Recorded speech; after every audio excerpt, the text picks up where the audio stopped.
Welcome to The Explainer. Today, we're jumping into one of the most unbelievable gambles in military history. It's a story from feudal Japan, where a tiny, cornered army was facing a completely unstoppable force. And their only shot at victory? Well, it was a plan so bizarre and so terrifying, it sounds like something straight out of a myth. So this is the puzzle at the heart of our story today. It's the year 1183. The odds are just impossible. And the answer involves some serious psychological warfare, a treacherous mountain pass, and, believe it or not, a herd of very, very surprised animals. Now, you have to understand, this battle didn't happen in a vacuum. Nope.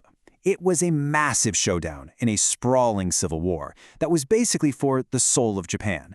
It was called the Genpei War, and it was this brutal struggle for control between two rival samurai clans. So on one side, you've got the Taira Clan. Think of them as the establishment. They're the rulers, they hold all the power in the capital city of Kyoto. And on the other side, you've got the Minamoto. These guys are tough, rugged warriors from the mountains, and they are determined to overthrow the Taira.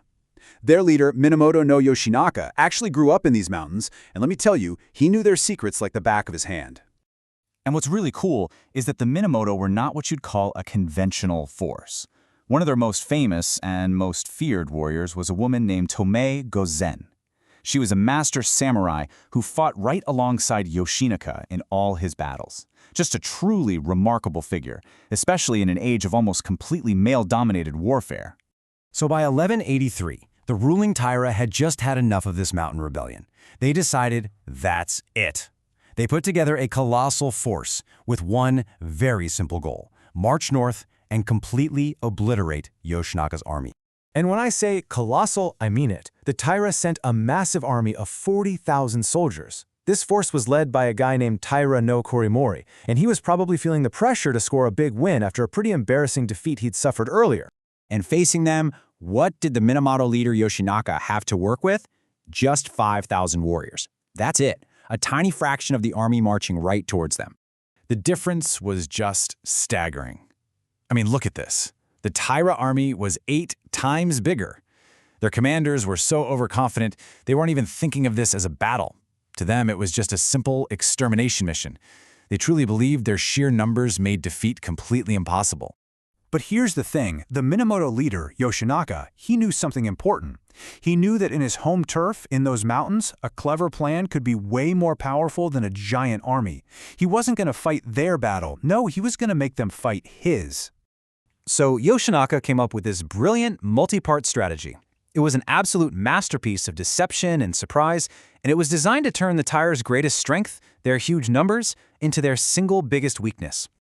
Okay, so his plan had 4 critical steps. First, deception. Yoshinaka planted dozens and dozens of white banners on a hill nearby to create the illusion that his army was way bigger, forcing the Taira to slow down and hesitate. Second, distraction.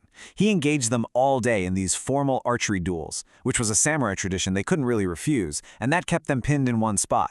Third, flanking. While they were distracted, he sent a whole detachment on a long march to sneak in behind them. And fourth, well, that's when he prepared the ultimate surprise. You see, Yoshinaka's choice of battlefield was just perfect. The Kurikara Pass. It was this narrow, dangerous path with a really steep drop into a dark valley on one side. It was the ideal natural trap, a place where that massive Taira army would be forced to bunch up, completely canceling out their advantage in numbers. So as the sun set on June 2nd, 1183, every single piece of Yoshinaka's plan was in place. The Taira army, totally exhausted from a day of dueling, they settled in for the night, feeling confident and completely clueless about the trap they had just walked into. Right, so all through the day, those formal archery battles kept the Taira army busy, focused on honor and individual skill. But that was all just a setup, because as soon as it got dark, the real battle began. The trap was sprung. From the front, Yoshinaka's main army charged forward with these huge, thunderous battle cries. At the exact same moment, the troops he'd sent on that long hike showed up at the rear, attacking from behind. The Taira were completely boxed in. And then, right in the middle of all that chaos, the secret weapon was unleashed. Yoshinaka's men had gathered a huge herd of oxen, and now they tied flaming torches to their horns, lit them, and sent the terrified animals stampeding directly into the panicking Taira soldiers.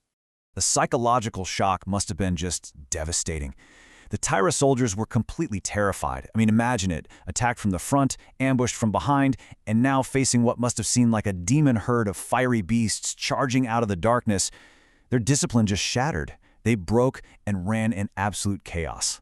And in the pitch-black confusion, there was only one way to run, away from the battle cries and the fires, straight into the silent darkness of the valley.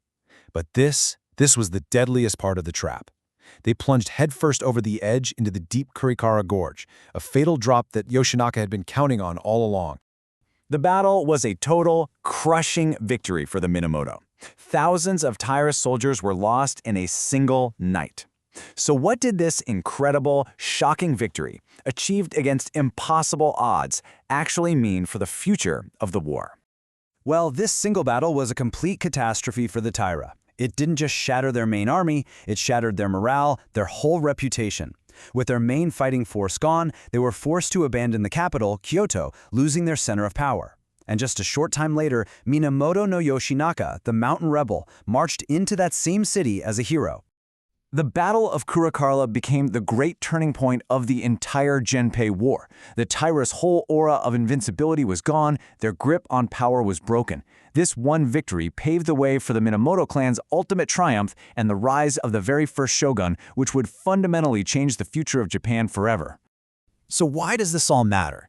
What should you really take away from this incredible story? Well, it's a timeless lesson that goes way beyond just ancient battlefields.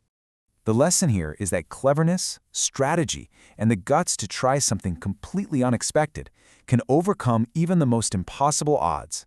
It's just a powerful, timeless reminder that sometimes the sharpest weapon isn't a sword, it's an idea. Thanks for watching.